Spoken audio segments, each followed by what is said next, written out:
और जब बात कर्नाटक की करूंगा, जहां सीएम पद को लेकर कांग्रेस के भीतर रस्साकशी जम के चल रही है। सीएम की रेस में कौन है और डिप्टी सीएम की रेस के नाम में किस किस के नाम की चर्चा हो रही है, ये सब आपको अगले 10 मिनट में आपको बताने की कोशिश करूंगा।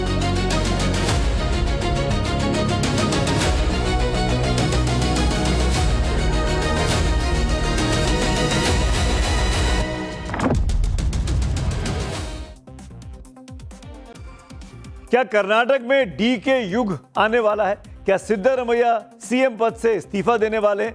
कर्नाटक में कांग्रेस की रस्साकशी के बीच सूत्रों के हवाले से अब यह सबसे बड़ी खबर सामने आ रही है कि कल सिद्धरमैया सीएम पद के इस्तीफा दे सकते हैं। लगभग ये तय माना जा रहा है। उन्होंने कल राज्यपाल थावरचंद गहलोत से मिलने का समय मांग लिया है। राज्यपाल ने उन्हें 11 बजे मिलने का वक्त दे दिया है। राज्यपाल से मुलाकात से पहले, ध्यान से सुनिए, राज्यपाल से मुलाकात से पहले सिद्धरमैया ने अपने बेंगलुरु आवास पर कैबिनेट के मंत्रियों और करीबी विधायकों की एक ब्रेकफास्ट मीटिंग भी बुला ली है। माना जा रहा है कि इसी में तय हो जाएगा इस्तीफा देने का सारा शेड्यूल।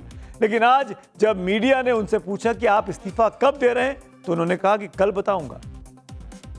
ದೆಹಲಿಗೆ ಹೋಗಿದ್ರಿ ಸರ್, ಹೈಕಮಾಂಡ್ ಜೊತೆಲಿ ಏನಾದರೂ ಚರ್ಚೆ ಆಯ್ತಾ? ಹೇಗೆ, ಏನು ತೀರ್ಮಾನ ಆಯ್ತು? ಅದು ನಾಳೆ ಮಾತಾಡ್ತೀವಿ. ಸಾಕಷ್ಟು ಇವತ್ತು ಇದನ್ನ ಬರೀರಿ. ನಾಳೆ ಎಷ್ಟೊತ್ತಿಗೆ ಸರ್? ನಾಳೆ Sir, is there a discussion over the CM issue, sir? I don't know about it. I don't want to comment on it. It is not my job. कैमरे के सामने यही बोल रहे हैं, लेकिन पर्दे के पीछे की खबर यही कि कल सुबह 11 बजे वे राज्यपाल से मिलेंगे तो इस्तीफा सौंप देंगे। मुख्यमंत्री सिद्धरमैया तो कल बोलूंगा कहते हुए चले गए। डीके कह रहे हैं कि मुझे इस बारे में नहीं पता, लेकिन कांग्रेस विधायक आरवी देशपांडे ने आज सब कुछ बता दिया। उन्होंने इस्तीफे की खबर पर मुहर लगा दी और कहा कि कल सीएम इस्तीफा दे सकते हैं। CM has already decided to resign. Understand? So I think he may resign tomorrow. R V Deshpande Karnataka के दूसरे तीसरे नंबर के बड़े कांग्रेस के नेता हैं और वो कह रहे हैं कि कल इस्तीफा दे सकते हैं। इस सियासी खबर ने कल उस वक्त से जोर पकड़ा जब दिल्ली में राहुल गांधी, मल्लिकार्जुन खड़गे, सिद्धरमैया और डीके शिव कुमार के बीच बंद कमरे में करीब 6 घंटे की लंबी मैराथन बैठक चली। इससे पहले राहुल गांधी, केसी वेणुगोपाल और मल्लिकार्जुन खड़गे के बीच बंद कमरे में बैठक हुई थी। कहा जा रहा है कि इसी बैठक में सिद्धरमैया से सीएम पद से इस्तीफा देने के लिए कहा गया। हालांकि इस पर जब कांग्रेस महासचिव केसी वेणुगोपाल से सवाल पूछा गया था तो उन्होंने कहा जो अटकलें लगाई जा रही हैं वो सिर्फ अटकलें हैं, इनमें कोई सच्चाई नहीं है। बैठक में राज्यसभा और विधान परिषद चुनावों पर ही चर्चा हुई है। जब विधानसभा के चुनाव, राज्यसभा के चुनाव सर पे आ गए। पूरी चर्चा केवल आगामी राज्यसभा चुनाव और कर्नाटक के परिषद चुनाव पर केंद्रित थी। कर्नाटक की राज्यसभा और परिषद सीटों के उम्मीदवारों की घोषणा अन्य राज्यों की सीटों के साथ ही की जाएगी। केसी वेणुगोपाल कांग्रेस के वरिष्ठ नेता हैं, राहुल गांधी के बहुत करीबी हैं। पार्टी के अंदर की सारी बातें उन्हें पता रहती हैं। कल बंद कमरे में क्या हुआ ये भी उन्हें पता होगा, लेकिन फिर भी पत्ते नहीं खोले। लेकिन अब से थोड़ी देर पहले जब कर्नाटक कांग्रेस प्रभारी रणदीप सुरजेवाला से इसको लेकर सवाल पूछा गया तब उन्होंने क्या कहा, बहुत इंटरेस्टिंग है ये, ध्यान से सुनिए। As Shri K.C. Venugopal had said yesterday, currently no meeting of the legislature party has been called by the Congress party. No other decision has yet been taken. As things evolve, we will inform you. अभी इस्तीफा नहीं दिया है सिद्धरमैया साहब ने, इसीलिए सब फूक फूक के कदम रख रहे हैं। कांग्रेस टॉप लीडरशिप अभी इस पर कुछ भी बोलने से औपचारिक तौर पर बच रही है, लेकिन खबर पक्की है कि केंद्रीय हाईकमान से मिले निर्देश के बाद सिद्धरमैया ने सीएम की कुर्सी छोड़ने का फैसला कर लिया है। आरवी देशपांडे भी इस पर मुहर लगा चुके, हमने उनका बयान आपको सुनाया। कयास अब ये लगाए जा रहे हैं कि डीके सरकार में 4 डिप्टी सीएम की तैयारी है, यानी डीके शिव कुमार नए मुख्यमंत्री बनेंगे जो अभी डिप्टी सीएम है। उनकी सरकार में 4 डिप्टी सीएम बन सकते हैं। इसमें से ओबीसी समाज से सिद्धरमैया के बेटे यतेंद्र का नाम चल रहा है, यानी सिद्धरमैया की नाराजगी को दूर करने का लिए फैसला भी कांग्रेस आलाकमान ने कर लिया है।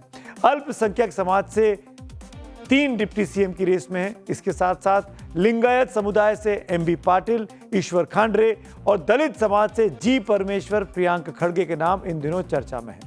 सिद्धारमैया को सम्मानजनक विदाई देने के लिए पार्टी ने उन्हें राज्यसभा की सीट और यहां केंद्र की राजनीति में बड़ी जिम्मेदारी ऑफर की गई है, जिससे डीके शिव कुमार के मुख्यमंत्री बनने का रास्ता वहां बेंगलुरु में साफ हो जाए। हालांकि बताया जा रहा है कि उन्होंने राज्यसभा का ऑफर फिलहाल ठुकरा दिया है। सीएम पद छोड़ने के बाद ही वो कर्नाटक की राजनीति में सक्रिय सिद्धारमैया साहब रहना चाहते हैं। सवाल ये नहीं कि सिद्धारमैया सेंट्रल पॉलिटिक्स में एक्टिव रहेंगे या फिर स्टेट में रहेंगे। सवाल दरअसल ये है कि राहुल गांधी सिद्धारमैया को हटाना क्यों चाहते हैं, जो कि ओबीसी समाज से आते हैं। सिद्धारमैया कांग्रेस के सबसे प्रमुख ओबीसी चेहरों में से एक हैं। राहुल गांधी पूरे देश में जातिगत जनगणना और सोशल जस्टिस का मुद्दा इतने दिनों से उठा रहे हैं। ऐसे में वो ओबीसी समाज के एकमात्र कांग्रेस कोटे के जो मुख्यमंत्री हैं, उनको क्यों हटाना चाहते हैं। देश में करीब 55% आबादी ओबीसी वर्ग से आती है। राहुल गांधी जितनी आबादी उतने हक की बात करते हैं। सिद्धारमैया ओबीसी बैकग्राउंड से आते हैं। 2023 के विधानसभा चुनाव में कांग्रेस को करीब 35% ओबीसी वोट मिले थे। ऐसे में सिद्धारमैया को हटाने से कांग्रेस कर्नाटक में पिछड़े वर्गों, दलितों और अल्पसंख्यकों का वोट कांग्रेस से छिटककर बीजेपी को मिलने का खतरा बढ़ सकता है। It will not be a smooth transfer of power even. अभी भी सत्ता हस्तांतरण आसान नहीं होगा। राहुल गांधी सोचते हैं कि उन्होंने ओबीसी के बारे में कुछ खोज निकाला है, लेकिन उनकी सारी बातें और दावे झूठे साबित हो जाएंगे। 4 राज्यों में कांग्रेस के जो ओबीसी लीडर हैं, वो सिर्फ सिद्धारमैया हैं और आप उन्हें बिना किसी वजह के हटा रहे हैं। उन्हें हटाने का कोई कारण नहीं है। अगर उन्हें लीडरशिप से हटा दिया जाता है तो ये साफ हो जाएगा कि वो वाकई ओबीसी के लिए नहीं है, जैसा वो अपनी दादी और पिता के नाम पर दावा करते हैं। कांग्रेस की ओबीसी के खिलाफ राजनीति की परंपरा जारी है। दरअसल 4 साल पहले जब कर्नाटक में कांग्रेस पार्टी ने बड़ी जीत हासिल की थी बीजेपी को हरा के, तब ये फॉर्मूला बना था 2 बड़े नेताओं के बीच, डीके शिव कुमार और सिद्धारमैया के बीच। 2.5 साल के फॉर्मूले पर दोनों व्यक्ति बारी बारी से राज करेंगे। बड़े सिद्धारमैया थे तो पहला मौका उनको मिला और डीके शिव कुमार को 2.5 साल के बाद मिलना था, लेकिन वो 2.5 साल बीते हुए भी अब 1.5 साल का वक्त ऊपर हो गया है। डीके शिव कुमार को कांग्रेस पार्टी का राष्ट्रीय स्तर पर सबसे बड़ा संकट मोचक माना जाता है। डीके संगठन को बूथ स्तर पर मजबूत करने, चुनावी रणनीति बनाने और वित्तीय प्रबंधन में माहिर माने जाते हैं। डीके वोकलिंगा समाज से आते हैं। कर्नाटक की राजनीति में लिंगायत के बाद वोकलिंगा दूसरा सबसे प्रभावशाली वर्ग है, जिसके वोट बैंक पर डीके की मजबूत पकड़ बताई जाती है। परंपरागत रूप से ये वोट बैंक पूर्व प्रधानमंत्री एचडी देवेगौड़ा की पार्टी जेडीएस का मजबूत गढ़ माना जाता रहा। लेकिन 2023 के विधानसभा चुनाव में डीके शिव कुमार ने जेडीएस के किले में बड़ी सेंध लगाकर कांग्रेस के लिए बड़ी जीत पॉसिबल करके दिखाई थी। हालांकि उन्होंने 2023 के चुनाव में भावी सीएम के तौर पर देखा गया था। जीत का सेहरा भले ही डीके के सिर पर उस वक्त ना बंधा हो, लेकिन सीएम की कुर्सी सिद्धारमैया को मिली थी, जिस पर आज भी सिद्धारमैया वर्सेस डीके की सियासी जंग राज्य में चलती रहती है। ನೋಡ್ರಿ ನಾನು मुझे नहीं लगता कि मुख्यमंत्री सिद्धारमैया इतनी आसानी से इस्तीफा देंगे। अगर उन्हें हटाया गया तो समय से पहले विधानसभा चुनाव हो सकते हैं।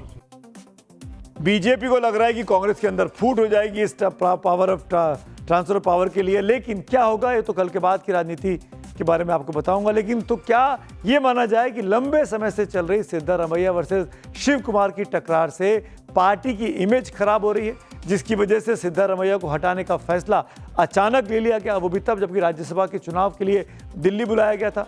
सिद्धारमैया 78 साल के हो चुके हैं, जबकि डीके शिव कुमार की उम्र अभी 64 साल है। क्या यही वजह है कि पार्टी नए चेहरे और नई ऊर्जा के साथ 2028 के विधानसभा के चुनाव और 2029 के लोकसभा चुनाव की तैयारी कर्नाटक के लिए कर रही है? इसीलिए सिद्धारमैया की जगह डीके शिव कुमार को चुना जा रहा है। संगठनात्मक ताकत और चुनाव प्रबंधन की क्षमता में सिद्धारमैया के मुकाबले डीके शिव कुमार को ज्यादा प्रबल माना जाता है।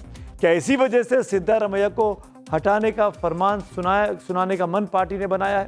दरअसल कर्नाटक की राजनीति को सिद्धारमैया वर्सेस डीके से हटाकर देखें तो एक सियासी एंगल नजर आता है, वो है बीवाई विजेंद्र और डीके शिव कुमार के बीच सियासी मुकाबले का।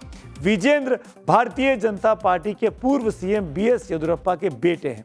इस समय कर्नाटक में पार्टी के अध्यक्ष भी हैं, युवा भी हैं, आक्रामक हैं, लिंगायत समुदाय का नया चेहरा है। वहीं दूसरी तरफ जो दूसरा बड़ा समाज है कर्नाटक में वोकलिंगा का, उसका चेहरा डीके शिव कुमार है। ऐसे में कांग्रेस लिंगायत के सामने वोकालिंगा के मजबूत स्तंभ के तौर पर डीके को कर्नाटक की कमान सौंपकर एक तीर से दो निशाने वाला तीर निशाना आप कह सकते हैं लगा रही है। यानी डीके की नाराजगी भी दूर हो जाए और 2028 की तैयारी भी कर ली जाए। कहा यह भी जा रहा है कि 2023 में 2.5 साल का फॉर्मूला तैयार किया गया था। सिद्धरामैया 3 साल से ऊपर पूरे कर चुके हैं। हाईकमांड अब इसे लागू करना चाहता है ताकि शिव कुमार को इनाम मिले और अंदरूनी कलह खत्म हो जाए। अब सवाल यह है कि सिद्धरामैया का इस्तीफा और शिव कुमार को कमान देकर क्या कर्नाटक का नाटक खत्म हो जाएगा या राहुल गांधी को एक नया जख्म देकर जाएगा। कांग्रेस को राजस्थान में गहलोत और पायलट की लड़ाई ने बड़ा नुकसान पहुंचाया था। वहीं अब कर्नाटक में हो रहा, अगर सिद्धरामैया और शिव कुमार के बीच संतुलन नहीं बना तो क्या कर्नाटक की सत्ता से कांग्रेस जो बहुत बड़ी जीत हासिल कर 23 में आई थी वो बाहर हो जाएगी। 2028 के चुनाव में अब ज्यादा वक्त नहीं बचा है। कांग्रेस के पास जनता को दिखाने के लिए कोई बड़ी उपलब्धि नहीं है, लेकिन ये जरूर दिख रहा है कि पार्टी के नेता एक दूसरे की टांग खींच रहे हैं। अंदरूनी कलह, जातिगत समीकरणों की उलझन, बीजेपी जैसा आक्रामक विपक्ष और नेतृत्व परिवर्तन से नाराजगी का खामियाजा 2028 में कांग्रेस को उठाना पड़ सकता है।